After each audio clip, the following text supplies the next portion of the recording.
If everyone would please rise to the pledge. To the flag of the United States of America and to the republic for which it stands, one nation, under God, indivisible, with liberty and justice for all.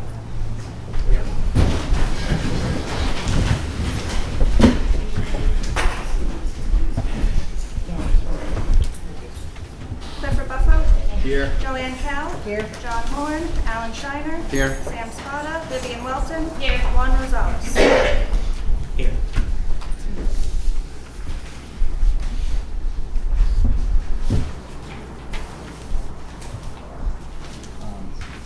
Everyone have a chance to look at the minutes? Yep. Yes. Any comments or corrections? Excellent minutes, very well done. If they're okay, I'll take a motion to approve as written. I make a motion. Second. All in favor? Aye.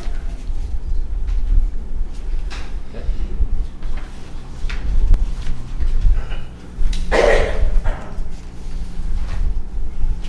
Good. No communications, we'll jump right to old business. Perpetual space.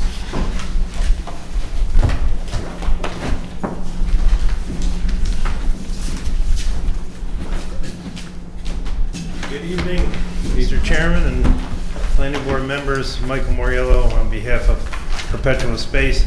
I do not have any applicants with me tonight, and I don't have the irrepressible Alan Mason Dumas III with me, but I want to give you an update on where things stand from a seeker standpoint. I think we still have about 4 more days to go before you can become lead agency, because the 30 days is not up. I think we circulated the intent to serve as lead agency on the 15th or 16th of May. So we got a few more days for that. I wanted to let the board know that at the last meeting, I got handed the letter from that law firm. I tried to talk to the law firm. I called the law firm up, and they wouldn't take my calls. They never got on the phone, wouldn't talk to me, so I'm not chasing those guys around. It is what it is. They didn't respond, they didn't respond.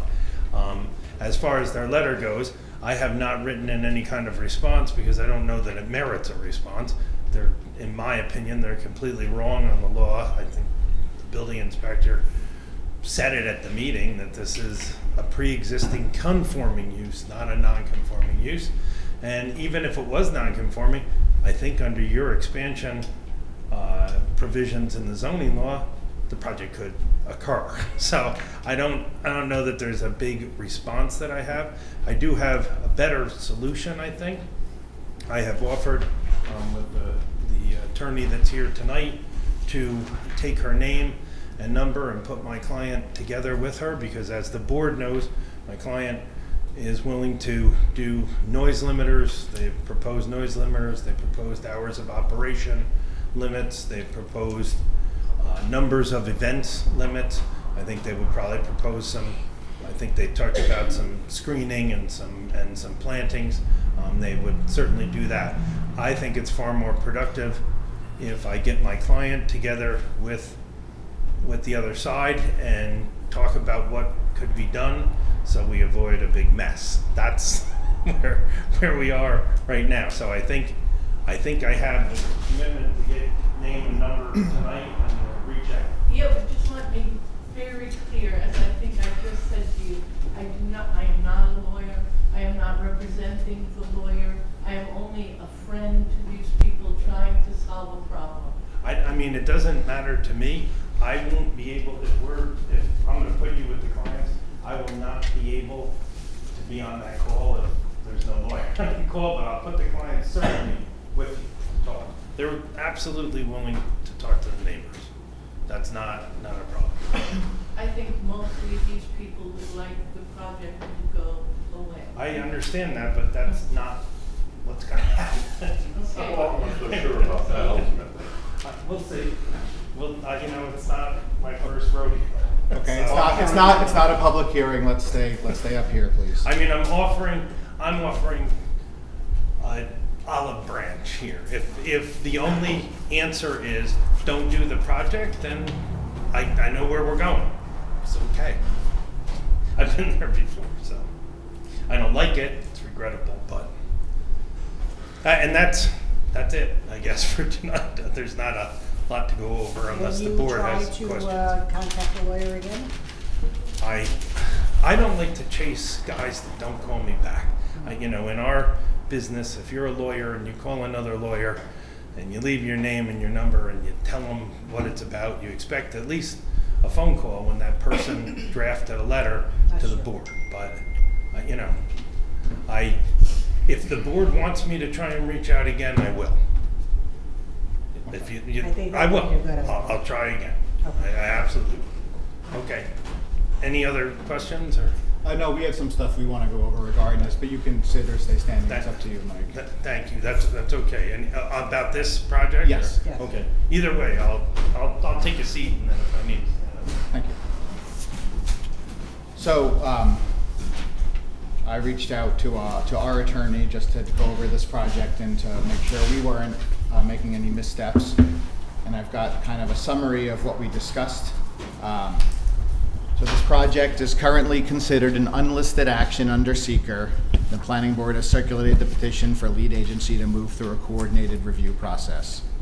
The hotel is pre-existing non-conforming only because it predates zoning. They could potentially apply for a special use permit under current code to operate in that location. We'll get to these after this, but the floodplain administrator does have some comments regarding this project. Though the applicant states the use is temporary due to the fact that the structure is a tent, it is my belief that the use is permanent since it will return every year. So just because the tent goes up and comes down, it's still it's a recurring, therefore permanent use.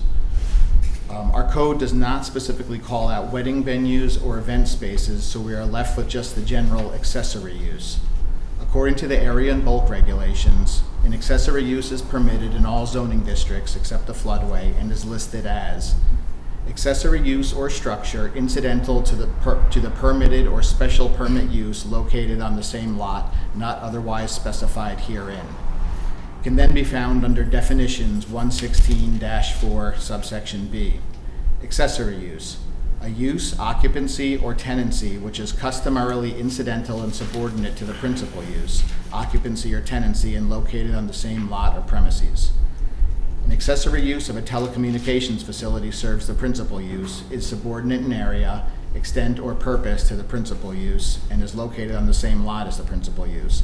Examples of such uses include transmission equipment and storage sheds. Under 116-40, you find the additional specific standards for certain uses. Under subsection O, you find hotel. Hotel or motel or lodge development in R5, R3, R15, HR, HC, HB, or CLI districts, provided that 1. Minimum residential lot area shown on district of area and bulk regulations for the zoning district in which the hotel or motel is proposed be located shall be increased by 100% for each 8 guest rooms provided. 2. Minimum side and rear yard setback requirements shown on the district schedule of area and bulk regulations for the zoning district in which the hotel or motel is proposed shall be doubled if such yard abuts property in a residential district, R5, 3, 1, 5, or HR.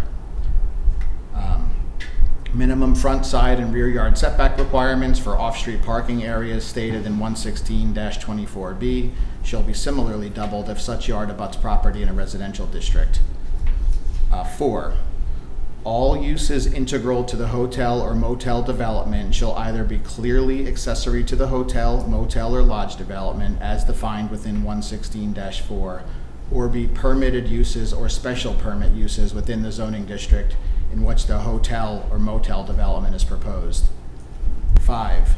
Integral accessory uses shall generally be limited to the following: meeting rooms, restaurant and dining facilities, recreational facilities such as swimming pools and tennis courts, and small personal service retail shops fully within the hotel, motel, or lodge facility, and selling newspapers, magazines, tobacco, small gifts, and similar items. 6, maximum structure coverage, including all principal and accessory structures, shall not exceed 15% of lot area. So, to me, it comes down, the question for this board is whether this proposed use can rightly be considered an accessory use.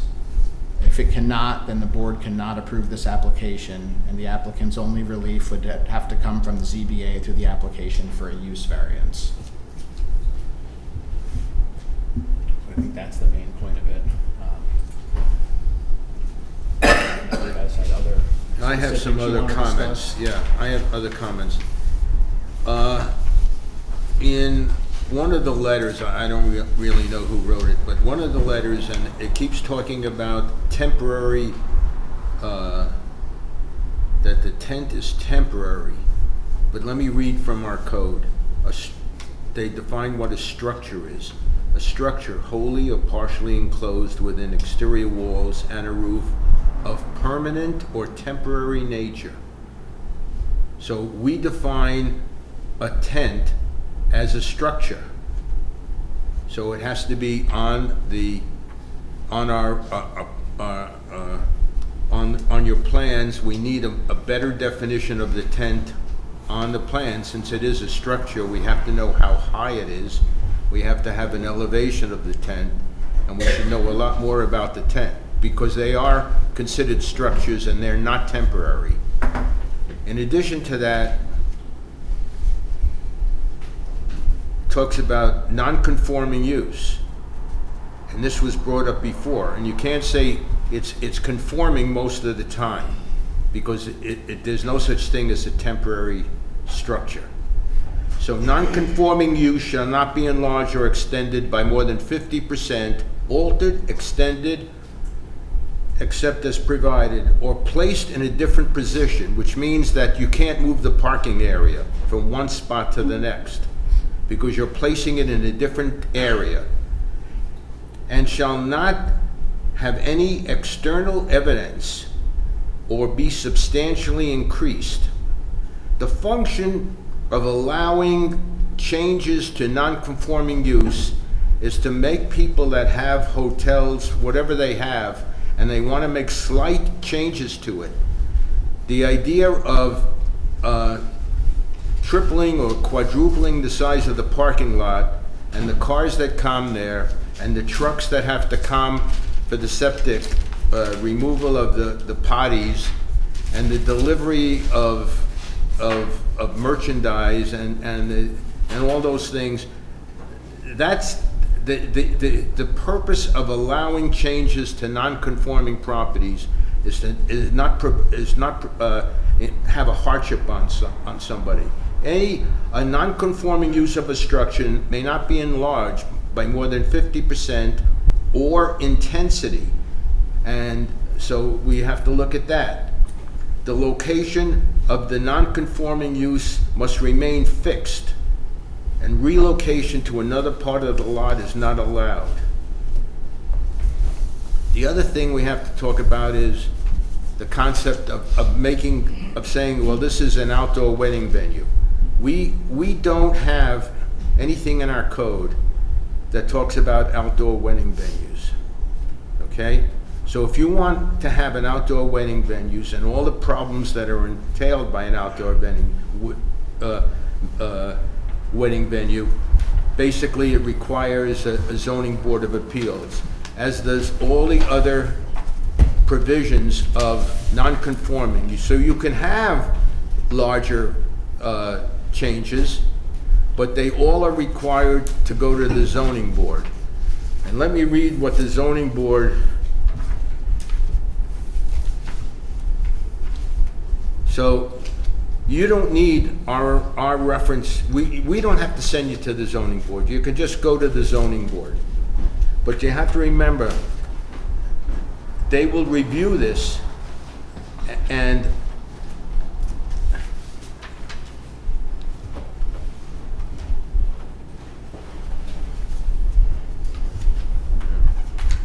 let me just skip that for the time being. we're not recommending that you go to the zoning board, but if you wanted to, you could.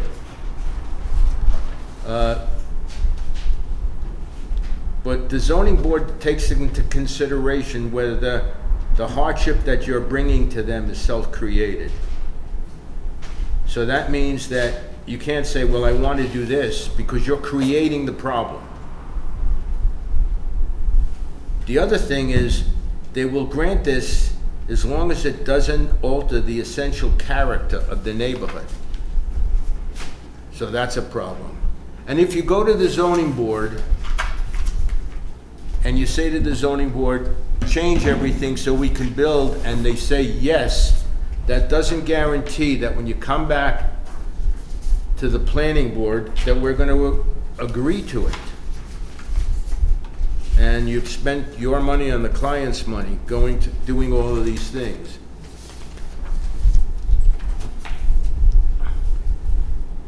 So one of the things that there are 4 items that would make someone who believes in it reject, even if you've got everything in your plans and you come back here and you have the zoning board approve it.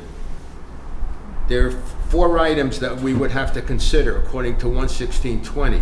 Compatibility with the neighboring land uses, impact on property values, noise, traffic, lighting, and other nuisances, such as emptying the potties out every day that there is a function there, building the tent. The tent has to be built every year, and you have to have tractor trailer come and bring the tent to you and pick it up at the end of the season, and any other environmental impacts. So that's something that we would consider in the very end. But in addition to that, I don't think the site plan is ready, okay? Missing from the site plan as of today, and maybe some of these were added because the site plan has changed many times. Tent specifications are missing. We need tent dimensions. We need the height of the tent to see if it fits. We need whether it's a frame or pole tent, because that makes it different heights. We have to know whether the tent is translucent, and with the lighting inside the tent extend to the neighbors. We'd like to see a photograph of the tent, and it should be on the elevation drawings. There's no outdoor lighting plan on the current site plan. Personally, I think that there's inadequate parking for event staff. And I don't think the parking is sufficient, because you have temporary waiters, bartenders, cooks, kitchen crew, musicians, DJs or band, cleanup crew, and parking attendants. And I don't think there's enough parking. Septic system details. The septic field is not on the site plan. We have to know if you're placing your parking lot on top of the existing septic field. You can't have the whole thing approved and then find out that you can't put the parking lot there. And if you have access for the necessary truck that's going to bring in the tent and bring it in and out every year. And also there's on the site, there's a little teeny building that's called restrooms or something like that. And we should know whether or not that restroom is connected to the septic system and what the provision for the drainage of the restrooms are. Because we wouldn't want people at the wedding going to those buildings and using them if there's not enough septic for that. I don't remember seeing dumpster location and access to dumpster location for the amount of garbage that's going to be generated from a wedding. And the last I looked, the parking surface, the materials and the grading and the gravel and all that, I don't think that's mentioned. It's in here. It is now? Okay. Because originally it was supposed to be grass parking, and that was changed. So I don't think right now that the site plan, we can't even review the site plan because all these things are missing, as well as it violates our present code, which until you get a variance, we can't review it. Those are my thoughts and my opinion. Donna, would you like to speak about the floodplain? And also, Go to the mic for Joyce will call me. excuse me, Joyce will call me if you don't use the mic. I don't want it. I can read it. I can't do it. I can sit here, how Yeah, no, she's not gonna be happy. You need to use, here, come sit here.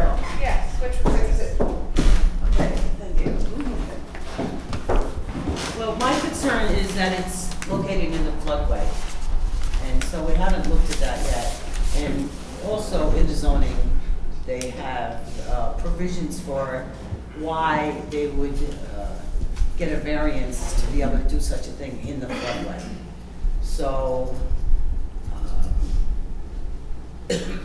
from the zoning, chapter 77, 23, it says that any of these variances that would be designated would shall not be issued within any designated floodway if any increase in flood levels during the base flood discharge would result. So we don't know that, if that would happen, because we don't have a no-rise certificate. So I looked in the files and I did not find either an elevation certificate or a no-rise certificate. So is what they're going to put there, would it increase the flow of water if there was an event, a flood, right? So it would need this no-rise certificate. And also I had from the FEMA regulations, specifically, I think I gave you that paper, and number 3 says that they would prohibit anything including fill, new construction, any substantial improvement, or any other development. So a development is pretty much any man-made change, right? Within the regulatory floodway. This is not just like in a flood zone, this is in the floodway. I think everybody here is here longer than me and remembers that there was an incident there. And that in that same area, I believe there were airstreams that just wound up floating down the water, right? So unless it has been demonstrated through an analysis, you know, so here again, it's asking for an elevation certificate and a no-rise certificate. You know, these are just two of the things that I found concerning the floodway issue, because I did visit there with everybody, and at first there was a design for some type of pads that were going to be used for parking. And then apparently that idea was tossed out. I don't know what it is now, but the last I heard from the last meeting was that it was going to be gravel. So even gravel is really not allowed in the floodway. In the flood zone areas, yes, but this is literally like the area where they expect the water to flow through. So that's a problem. You know, other than these 2 laws, the other things that I had were, I don't know, who has liability for such a thing? You know, how do you have a wedding that you're watching the weather every hour? And, oh, there's a flash flood coming and we're canceling 100 people, you know? So, there's only one highway there. You have 100 people, everybody's trying to get out. And up to 28, everybody else. You know, reserved. I guess I also had a concern about the septic, that where are the temporary bathrooms going? So say there was an incident, would that not have a chance of contaminating the water? You know, like if there was a flood and you were evacuating people, and then what? You're going, I read the plan for, you know, So saw the evacuation plan up there, Right, so I was like. so, you know, of course, we're gonna get people out of there first, and then we're gonna try to take the kitchen stuff out of there. But, you know, is anybody running really, like, to take the bathrooms out so they don't float down the river? You know? What are the FEMA regulations as they pertain to porta potties? Well, I know that they don't want them sitting in the floodway, you know, where they can go right into the water there. So those are my thoughts, that, you had legal liabilities, there's financial, I don't know, you know, if you had your wedding there and it was, imagine planning a wedding and it's canceled on the last hour. You know, they're gonna check the weather every hour, so, and my wedding's at 10 o'clock, but at 9 o'clock, the warning came up, you know? So, how do you cancel 100 people? That would be, I'm sure, an agreement they would have to make with whatever clientele they had. You know, I guess my main concern was, and I have seen, by the way, that bathroom that's there already. And it The is existing hooked up. one? The existing one, yeah. It is also in the floodway, but it is elevated. Okay. It's elevated, and, I guess my main two things would be, we don't have a no-rise certificate, we don't have an elevation certificate, we don't have anything that says what they wanna put there is not going to cause damage. Can I say Or one? float away. Can I say one more thing? Yeah. Yeah, sure. So, I've been on the planning board for, I guess, about 7, 8 years. I don't remember exactly. I've never voted against anything. I think I'm basically pro-development. I hate to say that. I was encouraged to go on the planning board when the Bel Air project came up by somebody who really wanted the Bel Air project to go through. And I really am pro everything. But I think some of the answers that I heard that were asked of the project leaders, I don't know, I don't remember who, I received naive responses. And I'm very concerned about that. I asked about the electrical, how is everything going to be electrified? You have a bar that requires refrigeration perhaps. You have caterers that require it. You have lights in the tent, around the tents. And the response I got, they're going to use extension cords. That's a naive answer. Then I asked, what happens if there's a flood that's coming up or there's rain, heavy rain? They said, well, we're going to cancel. The day you cancel the wedding is the end of your business. You can't cancel a wedding. You have 85 guests coming. If these are people that don't live in this area, they're coming from out of town, they're spending money in motels. That's a naive answer to say you're going to cancel the wedding. I just heard so many naive answers, and somebody who doesn't. I've spent 40 years of my life associated with the wedding business. Okay, I used to provide items for weddings, and there's a lot of things left out. I mean, there's your band has a truck or a van. Your caterer has at least a truck with equipment that has to come in and out. Trucks have to pick up the potty residue and come in and dump it. I don't see how all this is going to happen. In addition to that, you have 85 people at the wedding minus the 20 that are staying there, which means 65 people are all going to be leaving at the same time down that road after having at least 2 drinks. 2 drinks that are hefty drinks in the state of New York means you're driving under the influence. 2 drinks. How many people can limit themselves to 1 drink? Excuse me? That's not your problem. Why is it not my problem? You're talking about alcohol now. That's not your problem. Why? That's their problem. Hey, And hey, that's this is the not a town- public the hearing. town's problem. Mr. Cow, this is not a public hearing, Okay. remember? It's not a Okay, public let hearing. me say this. It's not a question whether it's my problem or not. We have to be concerned about the neighborhood because this is a residential neighborhood. I don't care if they get sued or not. That's not what I'm talking about. I'm talking about the neighborhood. And the neighborhood,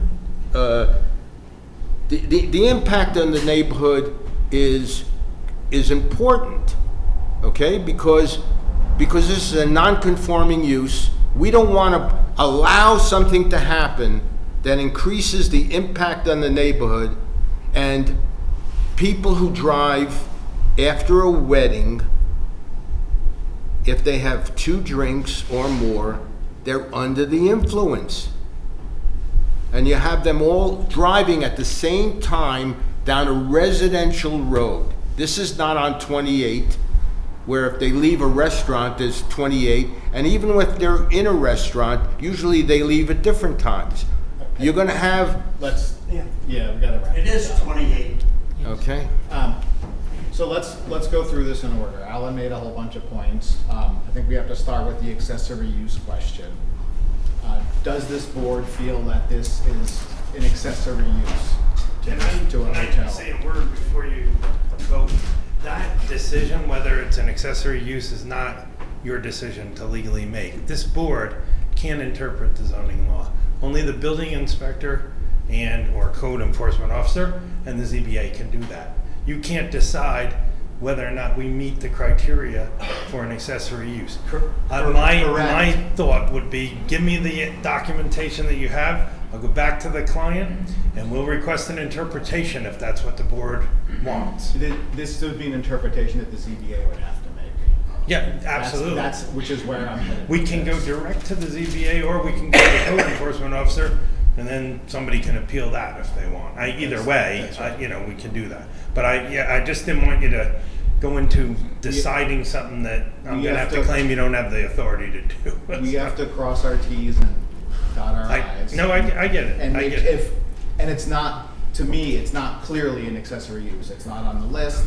It's not a classically subordinate issue. It could be ambiguous, and I don't believe, again, I don't And believe that's this why- is, I don't believe that's it's why- non-conforming. I'm certainly not gonna recommend that my client go get a use variance. I think this centers on that accessory use issue that has been cited. That's all. Thank you. So I think that, I don't think we could approve this as it sits. I think that we need to go to the ZBA and obtain a use variance for this use to allow the ZBA to determine whether or not this is in fact a subordinate use to a hotel.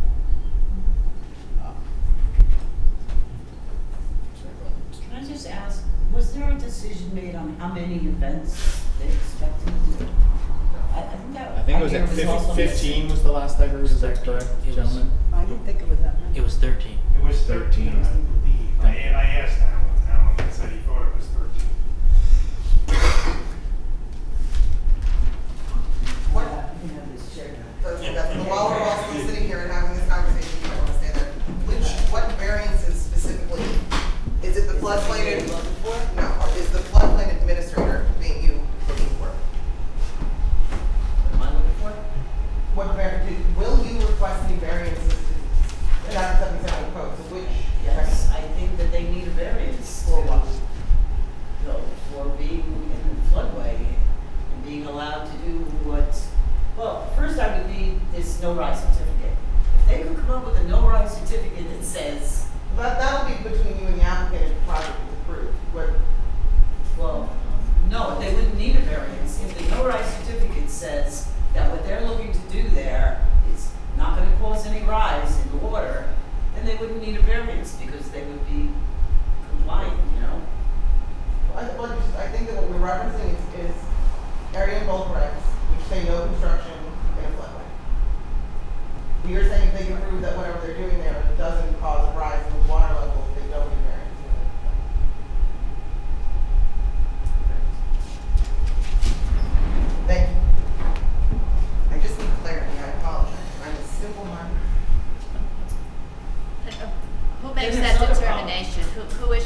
certificate? Just, Engineer. The certification of no rise is it's done by an engineer, We need the elevation certificate for the other problem. which is done by a surveyor. But that's not ZBA, those are not ZBA issues. The bathroom, the portable bathroom, they have drawn, outside of the floodway. I mean, they have a little corner of it in the floodway. I don't know that this is based on an actual portable bathroom size or not, or they just kind of took a guess, and I don't know that it can't be moved over the 2 feet to get it out of the floodway.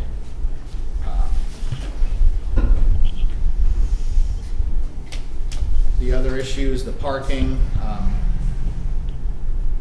that you're saying a no rise would be okay. I wasn't here for the county recommendations. What did they say? Does anyone remember? Is that it right there? Joanne, is that it right in front of you? No, that's Something else? something else. County came back with recommendations on this a while ago, and one of them was specifically about that bathroom, the permanent one in the floodway. And you all referred that to Donna, and Donna said that they wouldn't have to remove it. It's about, I don't know, how many feet off the ground already. Thank you. Great. Thank you. This is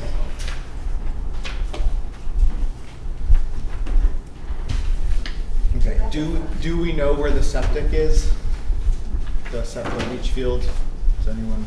We're gonna have to get Alan to those things out. Okay. Like I said, my suggestion is if the board can give me a copy of Ben's letter or have that emailed to me. Yep. And any other correspondence or any documentation you guys have, because I'm gonna give all of this to Alan and to the applicants and say, here's the issues. You can have this copy, Mike. Thanks.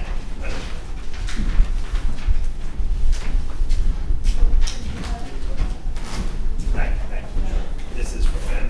Yes. It's my summary of our discussion. So would it be all right if these parties have the same documentation that this gentleman is getting? That seems reasonable. And they don't have to have it right now? Yeah, we can get you a copy. I mean, it could be, yeah. And I just wanted to point out, I don't think they have a liquor license. I'm not sure why. liquor- That's not us. Not our concern. Well, Mr. Shiner had concern. But their licensing beyond this planning, beyond this approval is nothing to do with us. Right. I mean, they may not serve alcohol at the wedding. I've not heard of such a thing, but that's their prerogative. That's not us to, it's not for us to weigh in on that. Okay, septic, no rise, floodway development, accessory use. You wanted to see, Alan, waste, they do have waste storage. Yeah, here. I'll You're give you a concerned it's list. I'll inadequate? give you a list. Do you have a?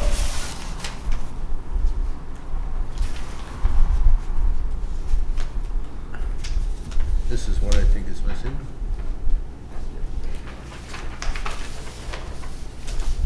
um, 10 specifications, dimensions, type of tent, whether it'll have sides or not. We just have there's just a rendering on the site plan. It just shows tent, outdoor lighting plan,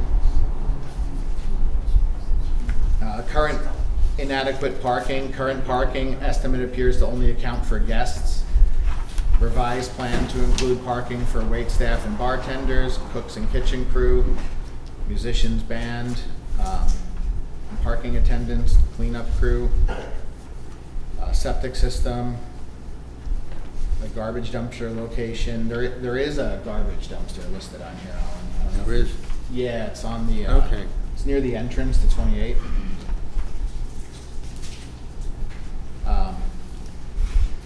And proposed screening or fencing. I mean, that's existing, that dumpster location, correct? I believe so, but.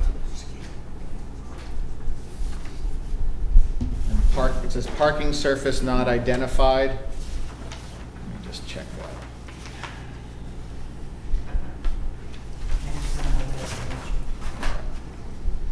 So I see ADA parking detail, gravel road, gravel resurfacing, and wood chip path.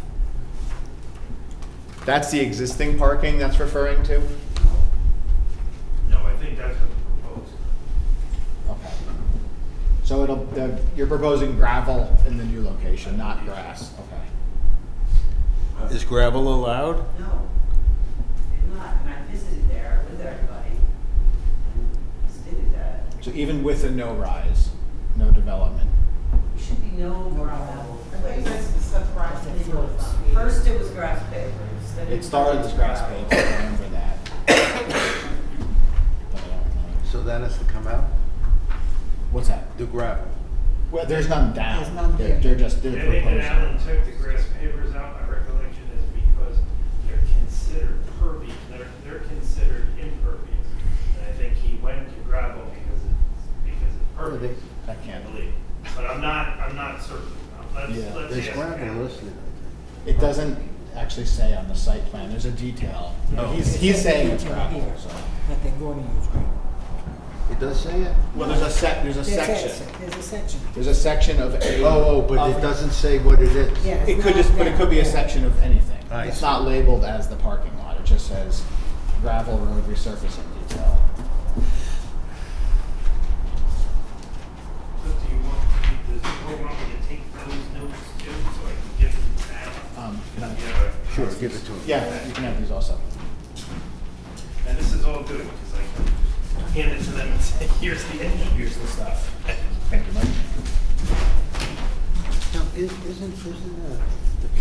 the motel non-conforming? They could get a special permit under, it's only pre-existing non-conforming because it was built before we had zoning. Right. If they were to come here today and say, we want to build a hotel here, we could go through this process and they could get a hotel on that property. Yes, they No, could. they It is a could not. special permit use. It's a inside that special, district. I'm not saying it's guaranteed date, but None the of the setbacks. the protocol exists. And This- As it it's not sits, legal. yes. As it sits, that's another, the setbacks are That's an the exist, non-conforming. are an issue, but That's why it's not. But it predated, again, it predated code. And it's not to say that they couldn't find a way to meet the setbacks with a hotel. I wonder how many people on the planning board looked at the site. Do you mind my asking? I mean, do you see the 8-foot fence 50 feet, 5 feet away from these people's property We've- line? I've been there Yes. several times. I know, but I'm asking the planning board members not to be You went rude there? to you. Just, You went have there? you gone to see what this looks like for these people? Yes. You would never permit this if it were not pre-existing non-conforming. I said, to be clear, I said a hotel. The setbacks are, I was about to get to that. The setbacks are a different issue. If you were listening when I read through that list, there are extended setbacks required in a lot of cases because they abut residential property. Did I do a whole analysis of the property with setbacks? I did not do that. My point is simply that it's not out of hand, non-conforming, because it's a hotel. Okay. Does anybody have any further comments on this? I'm looking at the flood evacuation plan that the Leeway has put out, and they are saying that there may be safety issues with removing the cars that are in the floodway, and that if it's not safe to remove them from the floodway, they're going to leave them in the floodway. Just reading it. That doesn't, Their evacuation. that's their evacuation plan. They That went does, through that when they presented that to you guys, what their plan was, to get the people out, and then this out, and then the cars being one of the last things, and if they had to leave, then they had to leave. They did go through that. yeah, but that sounds like a potential problem to me. If there's a flood, everything will be a potential problem. Yeah, yeah.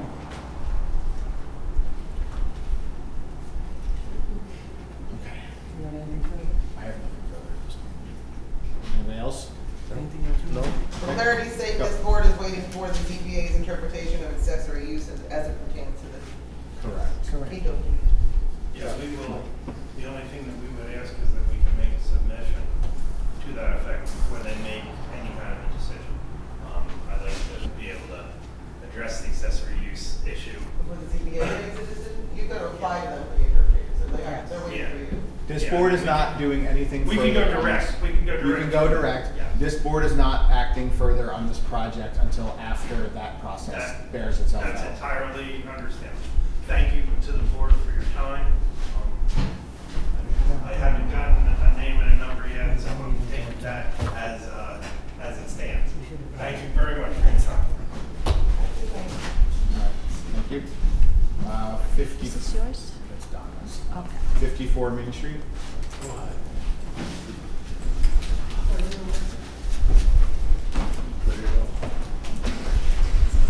I'm Andrew Wright.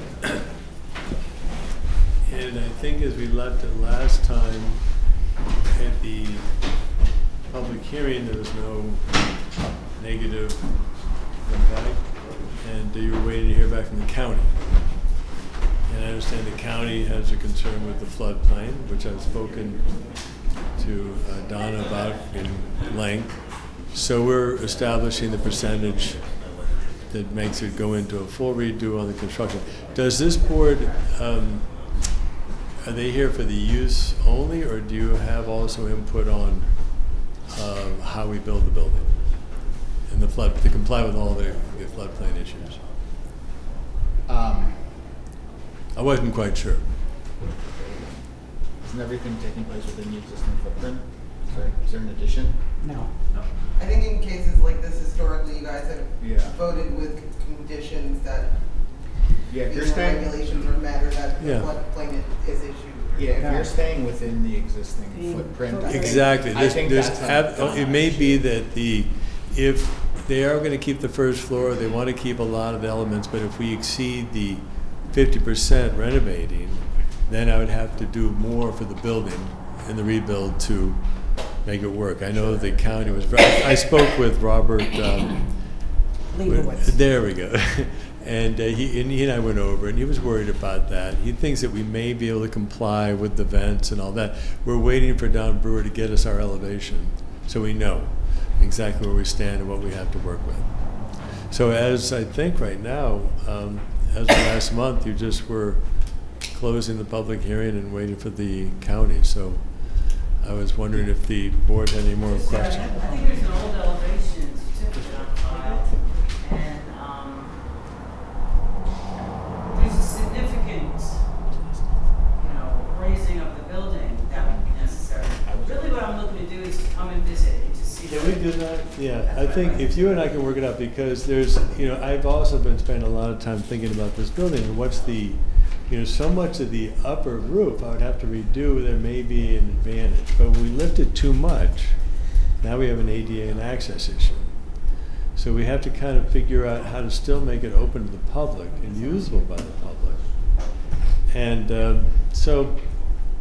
but what if, I would love to walk the building with you. That would be great.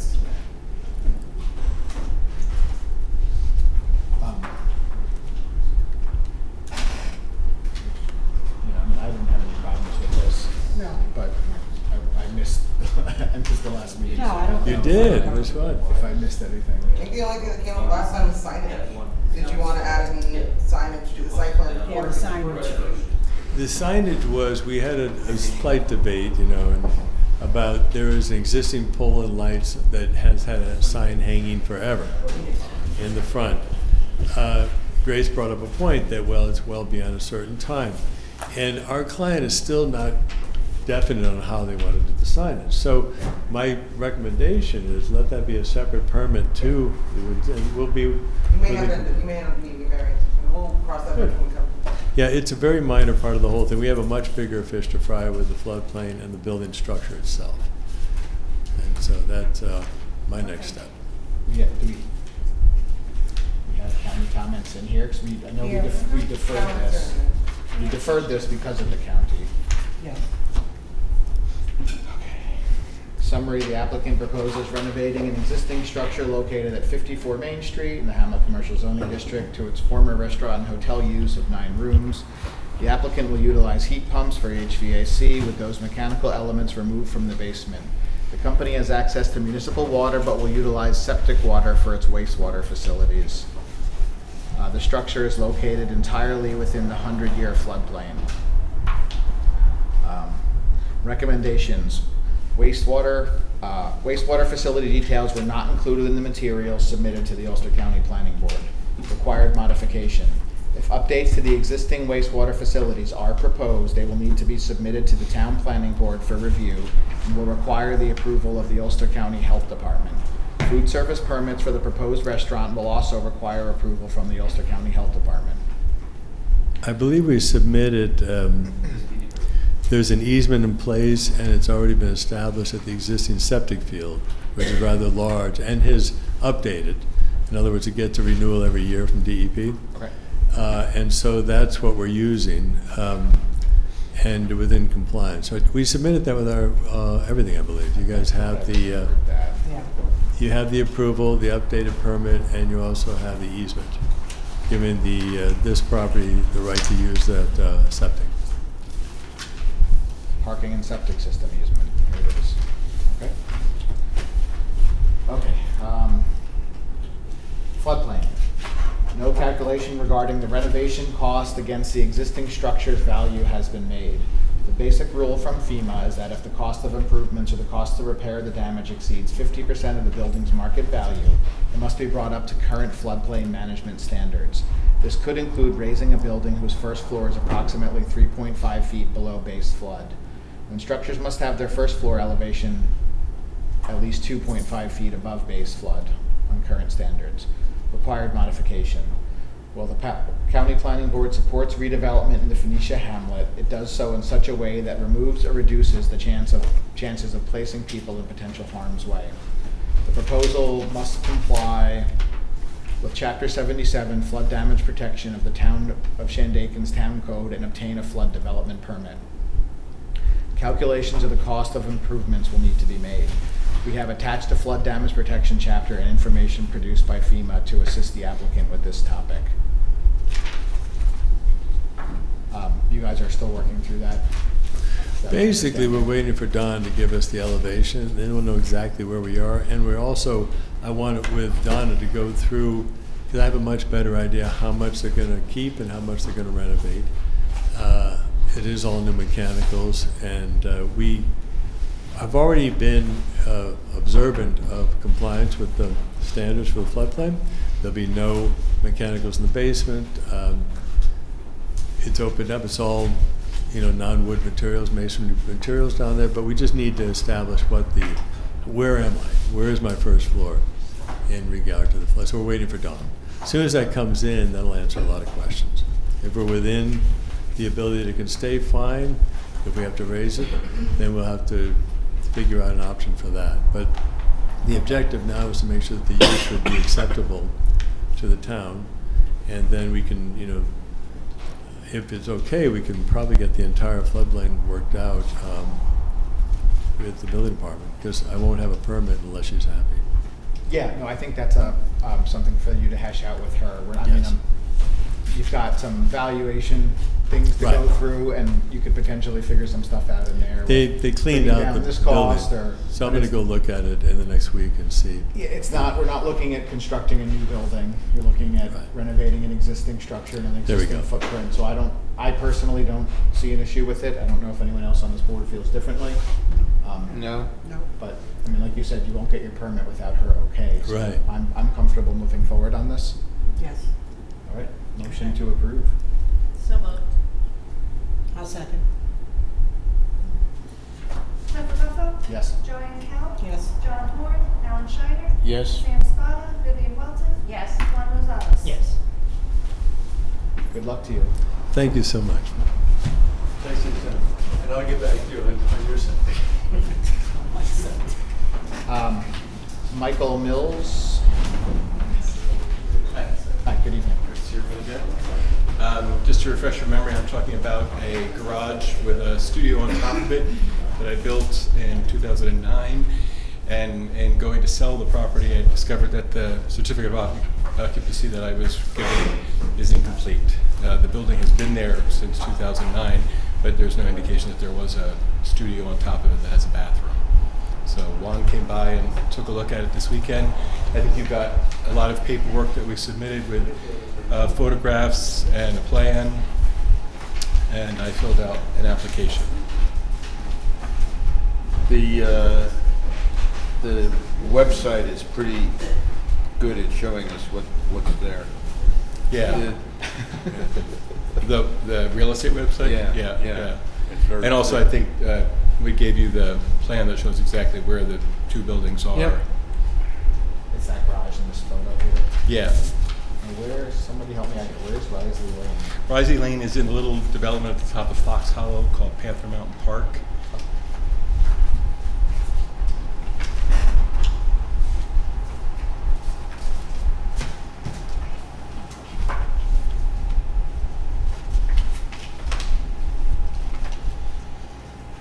It's existing and we haven't heard about it, I guess, so that's a good sign.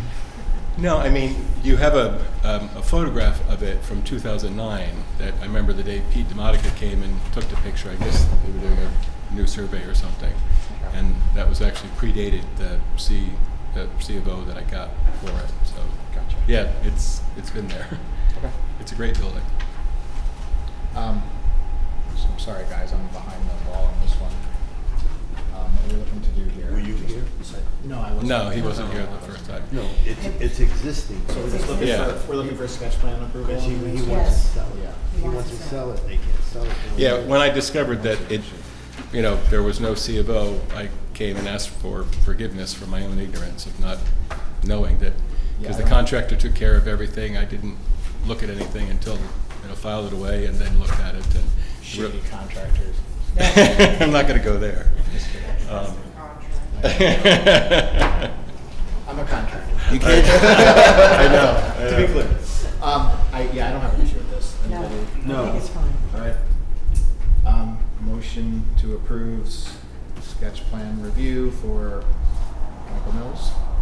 So moved. Second. Clifford Buffalo. Yes. Joanne Kell. Yes. John Horn, Alan Shiner. Yes. Sam Spada, Vivian Wilton. Yes. Juan Rosales. Yes. Thank you. Call Donna Confirm. tomorrow and talk to her about how to go about getting the CO. Okay. So that's it. You're Okay. all set. Thank you very much. Good luck. Yeah, I'm staying in the neighborhood though. We have another house in Woodland Valley. Oh, good. Yeah, it's Good. over here. Okay, thank you. Juan, thank you for Yeah. filming that. It's a beautiful house being with Yeah. It is, it was beautiful, the pictures were beautiful. Anything else? We have a company in the back. We have company. Come on down. Good evening. Where's the meeting? Lauren O'Malley, better known as Sam, to those who don't know me. What's your first name? I did not know you was Lauren at all. That's my sophisticated name. Oh, okay. So I come from a proposal of a tower on the neighboring property to me. You gotta come up to the, Neighboring property of me. With reviewing some of the zoning laws and the application, I find it very disturbing and unsettling to me and my family for the positioning of this, being that it's basically on the same level. It's proposed at 199 feet. This is probably 500 feet out of my front window. And it's very disturbing for what it is. I have 30 acres there. I've grown up on that property, pristine views. I find it to be a big devalue of my property and to our being. So I was never notified of the balloon tests. I was never, I've just received certified letter for the zoning meeting. So I was unaware. I kind of was in the wind, but I was kind of unaware. I'm sorry, Sam. he's on. Is this there's a On Phoenicia Anderson. Tower or was Yes. this? For the tower. Phoenician Tower, Anderson Okay. Tower. So this is proposed, and they're looking for a variance for the fall zone of my property, in which that I just want to bring to the board's attention. I have a copy of the application book. I see what they're proposing, that the power line is on the over there. It's proposed that they're going to use those utility lines. They're mine. They are solely on my side. They have no idea what a property line is. So if nothing else, they need a survey before they even can come to say that they want a variance, because it's completely inaccurate. Knowing the property, there's wetlands down bottom, the proposed road going up, so I don't know what studies have been done on this for environmental impacts or obviously nothing on visual impacts, because it's literally 500 feet out my front window. And if it's encroaching that much, this isn't like this is just woodland. This is occupied land that I use. So this is, I park things there, my boat, my camper, I have things off the line. I mow pretty much up to my power lines within 30 feet of my property line. So it's not that it's just, woodland. So, they're proposing a 199-foot tower, which is basically 1 foot under FFA regulations. So is this gonna not get a light, or in the end they're gonna get a light that's gonna be in my face, all night long, not only, during the day? There's military training that goes on all the time over there, so if they're playing games with under, 1 foot of FAA regulations, I think this is a big hazard. I think it's a burden, and it's very unsightly for what's proposed. I've seen the pictures. This is, for our town and basically, our scenic byway over there. This isn't, there's other places that are out there. I personally will throw out, I spoke to Mr. Jameson today. He wasn't opposed to something over on top of the old ski slope. That's out of people's ways, but probably in other people's views. So, but it's not that this is a hardship, so I'm just looking to say that this is an unrealistic positioning for this thing to take into consideration, because I am very much opposed. How close is it to your property line, did you say? I see what they've proposed in there. They're seeking a variance for 55 feet on my property right now on a proposed 199-foot tower. But they don't know where the line is, because it's clearly illustrated in there that that power line is on the other property, and it is not. I know where my corners are. I know where my boundaries are. So their application is not. So how close do you think it is to your property? 90 feet, if I'm correct on. There's a ribbon down there, and I don't see that they're what they propose as far as the sighting on it. I don't find that to be anything accurate, because they don't even know where the property lines are. And it's going through. This is going through wetlands. This is going up a side hill that's a major environmental impact, probably more than 45 degrees.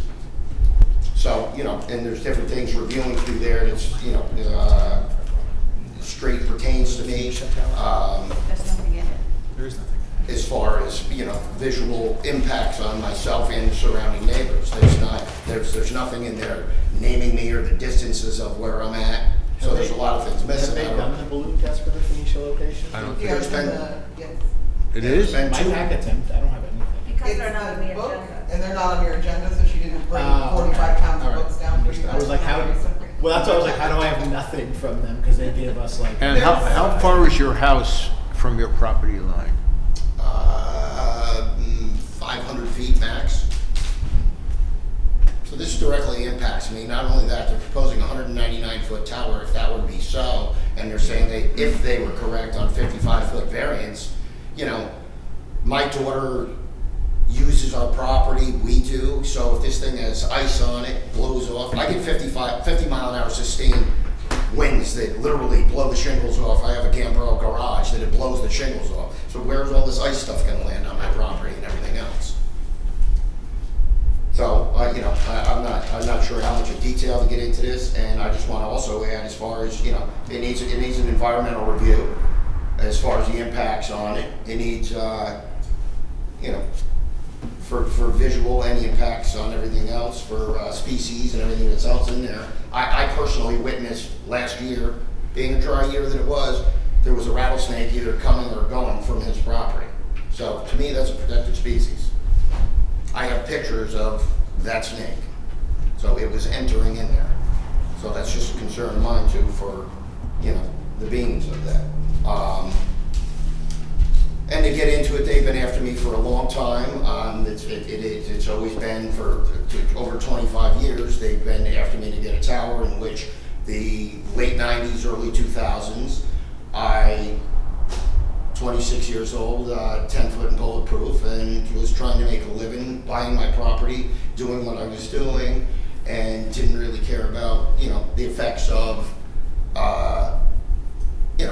microwave and everything else that's going on. So I signed a lease, they had a lease for 5 years, and when they got all done, tower company backed out.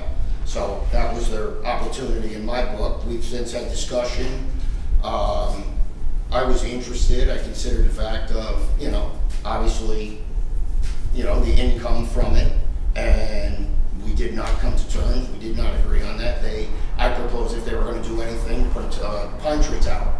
Well, they gave me every excuse under the sun why that wasn't acceptable, because they had to come in with a bucket truck, they didn't leave the limbs back on, and it started looking hideous. Personally, there's one by Deep Stadium down there that if I don't look, I don't see it. I've actually only acknowledged it a few times. I'm like, oh, okay, that's an ugly looking tree, but it doesn't stand out. So, and the next thing is I have T-Mobile and I have Starlink right now. So the county is on this for emergency purposes, in which there's, by all means, we do better emergencies before that. But how long is it before we go to, complete satellite cell phones and stuff? I mean, technology is going very fast. Where was the tower going to be on your property? Way back when, it was going to be in the center of my property, because as I said, I was working at 8 to 4:30. So is that location That is not higher or lower? That was slightly higher, but as my last discussion that I even gave possible would be on the furthest most eastern northeast corner of my property. And how many acres do you have there? I have 30.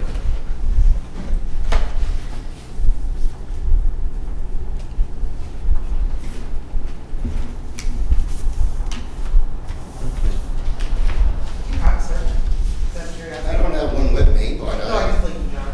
what's that? I'm just wondering if you have, sir. Just something I can like take a peek at. I do. I wasn't able to put my hands on it, I didn't bring it tonight, but Do you have any photos of the proposed tower location, the view from your house? I don't, but first of all, I have a picture looking from my house out where it's gonna be 150 feet in my view. It's gonna be right off my home. So, I see the I have the pictures, I've reviewed the pictures that they propose of simulated pictures for where the tower's going to be, looking from, the store in Phoenicia, and it's a hideous. What's your address? 500 Sam's Point. That's you, Sam's Point. That's me. Okay, so that's online. We can look at So the survey for, my father had all of that property at the beginning. It was part of a 200-foot parcel in which he's responsible for the 10-lot subdivision, my property, the property below. So I have a right-of-way for my utilities coming from the neighboring property down below and it was done, and I know exactly where it was. And that's where the tower is going to be, on the property below? It's not far from where my power line is. I have the booklet, and if you look on that, it's all in there what they're proposing. But they're showing the line, and my power line on the other side. So that's the first big concern of mine.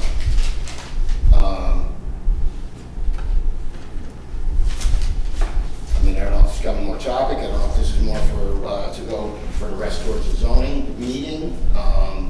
But there's several things in here that I see indicated. I should probably put my glasses on. I don't know. That's next week. What, the public hearing? I'm always looking for them. They're on the top of my head. I wonder why I can't see. It says full zones for telecommunications facilities shall be constructed so that to minimize the potential safety hazards and located in such a manner that the facility shall fall and will remain within the property boundaries and avoid habitable structures, public streets, utilities, lines, and other telecommunication facilities. It says the setbacks in telecommunications facilities will comply with the existing setbacks within the affected zone. Setback shall apply to all tower parts, including guy wires, anchors, and to any accessories and facilities. It says additional setbacks may be required by the planning board. We have a public That's just, hearing. and it says here that, you know, and this is of, your town laws, by planning the board to a certain on-site substantially all icefall debris from the tower failure and or to preserve privacy in adjoining residential to public properties. Well, all of that is not, you know, all of that applies here. So, Well, the best recommendation is to go to that zoning board hearing next week and yep. bring all this up to them. So at that, when is the next, Next Wednesday. Next Wednesday. yeah, I know that. When is the next meeting where it is a decision of you guys to move forwards and, or make sure that. We don't you have know, another regular meeting where we can vote until a month from now, No. which is, July something. no, it's the second Wednesday of the month. You guys got a public hearing on this yet? I don't- No, I don't No. think we did. No. Even if, No. if the variance is approved July next 9th. week, they come back here in July and then they July send a 9th. public hearing in August. They can't approve, they can't approve a variance next week because they don't know where the property line is. So I'm just That's saying. not for us to speak on. Well, So you should go to the Go to meeting that meeting. Yes, definitely. and bring your whatever Survey photos. surveys you have. Anything that, I'll bring that stuff, but obviously they're going to have to do their own survey to find out where the lines are. I'll bring my own, but it's clearly, I know where my lines are and then they need to prove where theirs are going, so. Okay, All right. Thank you. thank you, Sam. I guess that's all I have for this evening, so thank you. You're welcome. Okay, anybody else? Bill, are you just looking? Bill? Bill, are you with? Oh, All right. So, yeah, just one more thing. So I didn't understand something. Going back to the wedding venue, that is not non-conforming, or it is non-conforming? It's non-conforming because it was built Yes. before zoning. Right, Just I be- understand that. I You was. can get a permit for it, I got that. But since it's non-conforming now, it can't be increased by more than 50%. But I think the point of whether it's being increased or not is irrelevant, because they're not extending the hotel use. It's a completely separate Yeah. use, which is why it falls under accessory use. They're not building the hotel there. But that sounds to me like extending the No way. facility. It's non-conforming. They cannot put a parking lot that's more than 50% more than the parking lot. They have to get, it's a new use then. Yeah, that's Yeah. my point. Yes, it's a new use. Well, It's we don't accessory, have wedding venue tent as a use. which is why they have to go to the zoning. Okay, Yeah. fine. No, they don't have. There's nothing that says they can just do this through normal channels. Right. The zoning board has to decide that this is in fact Approved. natural and subordinate, or Right, whatever the whatever, term is, okay. and they may or may not. That's up to the zoning Right. board. Okay, So my understanding that the setbacks on the existing building do not conform. Right, where the building sits. So that if they were to conform in the future, they They would have can't to change conform. the building. I mean, the zoning board could want Unless them they to got, go unless through. they got a variance. We could want them to get Yeah. variances for You all know, the existing they're stuff. never gonna need a variance for this, I don't know, I tuned up for 2 seconds, but they're never ever gonna need a variance for the existing buildings on that lot, just to be clear. Because it's pre-existing. yeah, for the building itself, but everything else that they add, they need a variance. Yes, if it's not in compliance with code regulations, Right. of course. Right. Okay, This is clearly designed for in compliance with. gotcha. What's that? I just wanna say that as much as I appreciate all the work Alan did, looking up all this stuff, you really brought out big hypothetical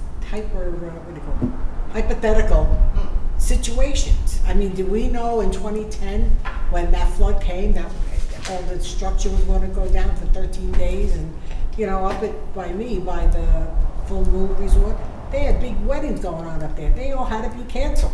And that was it. It was done. Okay. You know, so. Okay. But they're not located in a place that has the history that this place has. This Right. place has a history of. Yeah, well, up there, we I mean, didn't, it's we didn't have a history then either, but now we do. It's wise to consider. I Right. think if we're gonna be kicking inebriated people onto the street, do they have a place to go that's not into their cars, that's Right. safe from the flood? Like- Right, oh, okay. Like, we wouldn't let them open a bar in the, you know, down Right. there where they're like. But I was just like, you know. Where there's it's nothing else like there. The sky is falling, you know. Yeah, but I think, so- think those are good points and should be. Yeah, they are. That's why I said, addressed. I appreciate that you looked at that. It's not one point, it's the totality of it. Yeah, that's what I was gonna say. It's not one exact point and you're gonna hang me on one point. It's the totality of the whole situation.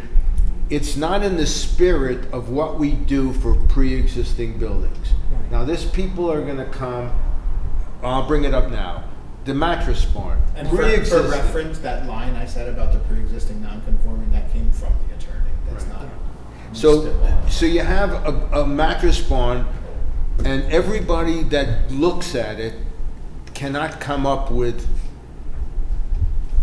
because I spoke to the real estate person, everybody she's had has wanted to do something on a grander scale. Okay?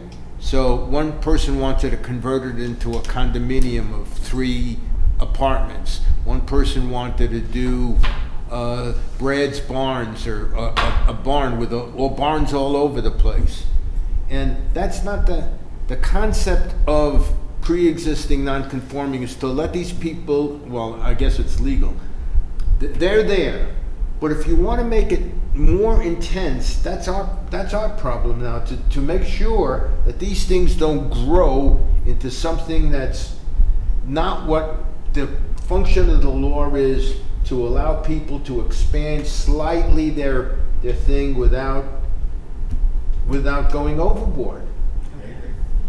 And this is a problem, because that mattress barn is a nice piece of property. I mean, we don't have a lot of commercial property in this town. Well, that's a problem. I mean, it's zoned residential. Yeah. But- But everything winds up being shoehorned into residential. Right, but it has, like, on that side of the road, it is all residential. You have Al Facenda's house, another house, Why are another, you're on Mattress Barn? where Mattress Barn is. On that side of Route 28, it's all residential. There's like 5 or 6 parcels. They're all residential. On the other side, there's problems, but on that side, That yard care and yard sale. yeah, on that side, it's all residential. So there are all residential lined up there. But years ago, this problem came up on the planning board when Charlie Frazier was the chairman. And every restaurant on 28 was in a residential zone. Every restaurant. Right. And he wanted to propose to the town to make these restaurant parcels commercial. Spots. And it was spot zoning, so it couldn't be done. But it's a shame, because these places shut down and they can't reopen because they were closed for more than 5 years, and now they're under all kinds of regulations. Shuts them. You know, and that's why, like, Margot's was torn down, and, you know, they just keep tearing them down because they were all in residential.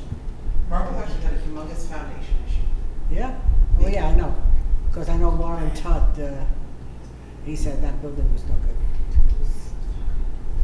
But anyway, But, I just want to report on the comprehensive plan committee. We had another meeting this week. They are going to have another community event day where they're soliciting feedback from, there's going to be one event in Pine Hill, one in Venetia on the same day, but they're also going to put out another survey. So any issues, especially zoning issues, especially issues like you brought up about commercial versus residential, anything you recommend, please spread the word, put out, Put it down, yeah. return the survey. It's a open-ended survey, in other words, they want to know what you think, basically, not just checking things off. It's what do you really think? When what is this your- survey going out? Soon. I'm not, they're still writing it, Okay. but that, they have a lot of it written already, so. Oh, good. You're saying don't throw it out. Anybody that wants to She wants you to express an fill it out, opinion, not throw it out. this is the chance to Okay. express your opinion on what you want to see in Shandaken. That's great. Yeah. All right. Okay. I make a motion to adjourn. Second. All in favor? Aye.